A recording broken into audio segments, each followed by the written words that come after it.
once again, you're welcome to Global Business Insights, where we look at keeping you up to date on all you need to know in the world of business. Our first main story looks at what to expect from the Thursday inflation data print for January in Nigeria, and how the Nigerian Central Bank Monetary Policy Committee is likely to be deciding on monetary parameters when they meet towards the end of the month. And today we just got Germany property prices down by a record plunge. And still on macroeconomics, on Wednesday, we may be able to confirm stickiness of UK inflation, as core CPI is expected to have inched up in January, up 5.2% from 5.1% in December. And will UK GDP data that comes out on Thursday tell us if the UK missed a recession in Q4? The quarterly GDP print is expected to have dipped by 0.1%, a second quarter of negative growth, which is equivalent to a recession, albeit a mild and shallow one. The UK economy is expected to come out from recession, even if it sees one in the first quarter of 2024, as consumer demand and production generally improves. And we'll again discuss a recent Accenture survey on risk and how companies are responding in a very different risk climate. US stocks opened somewhat flat. I can see that they went slightly into positive territory after opening flat. But it was a record-setting week last week, you remember, for the S&P 500, with all three major averages coming off their fifth straight week of gains. European stocks are also cautiously positive. It seems the rally in the US has been able to withstand all that has been thrown at it, even though analysts are increasingly expecting the momentum may likely slow. We could get more clues on rate cuts from Fed speeches this week. Fed Governor Michelle Bowman and Minneapolis Fed President Neil Kashkari are due to speak later today. But despite the fact that the market now sees an 18% chance of a match rate cut, down from 81% a month ago, the S&P 500 has climbed in the same month as much as 5%.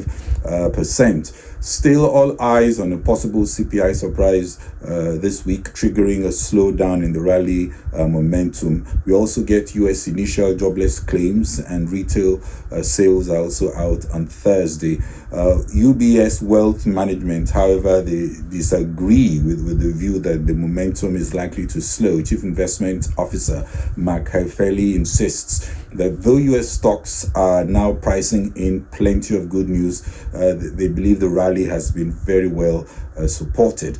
We'll also look at the latest on oil markets, where we see prices down, as at least today, as geopolitical tensions eased. On Thursday, we get the Nigeria CPI read, where we still expect inflation to be moderately higher than the 28.92% we had in December, driven by currency devaluations, which of course directly hit prices. Some have said it could hit 31 to 32% by March this year, driven by worsening exchange rate crisis and the long lag associated with policy reforms. Analysts see in the long term the Nigeria inflation rate projected to trend downwards to 23% in 2024. The central bank is targeting 21.4% and down to 20% in 2025 and 17% in 2026. Nigeria Central Bank has been rolling out a raft of measures, circulars to restore calm and achieve an optimum price discovery market-driven scenario for the exchange rate. The initial reactions have been positive for confidence as the volumes of FX traded spiked.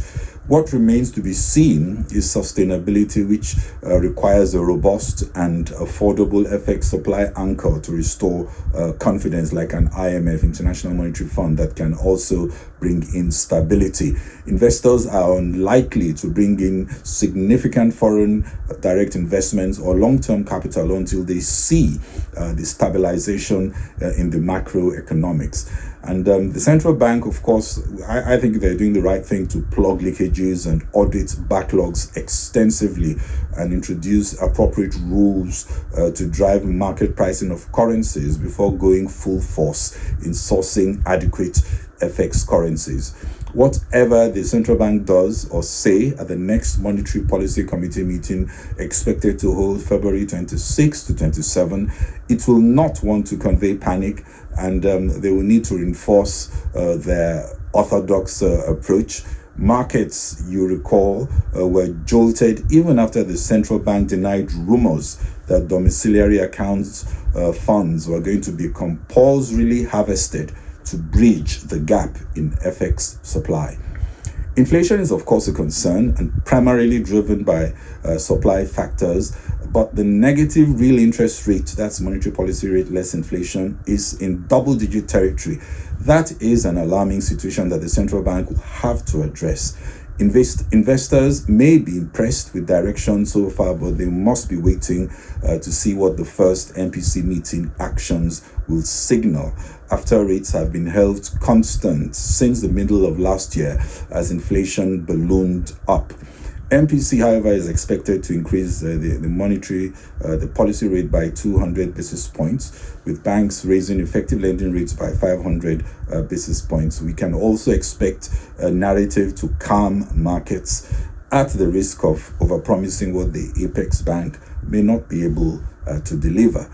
Markets will also be keen to see the approach to signaling future forecasts for macroeconomic indicators, which are important to guide investors and helps the credibility of the monetary stabilization ecosystem.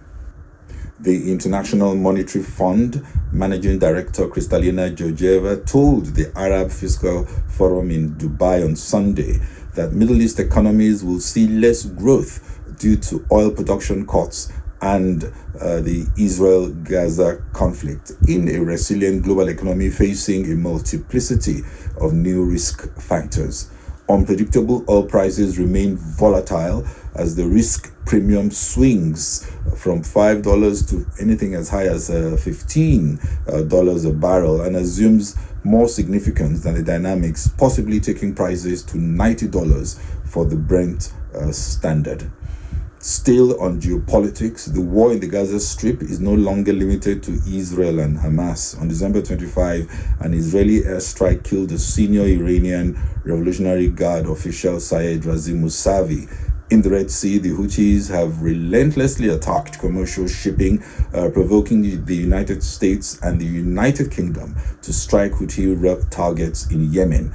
Arab nations are reuniting in what many see as a very unstable situation. And as China increasingly threatens to use force against Taiwan, the US is focused on the dangers of conflict over the island with an equal risk of crisis and even war over a different area, the South China Sea. As China is pushing its claims throughout the sea, through which over $3 trillion in trade flows each year. Also, in the early stages of the Russian invasion, Ukraine had the advantage, empowered by influx of Western weapons. Kyiv found new ways to defend itself.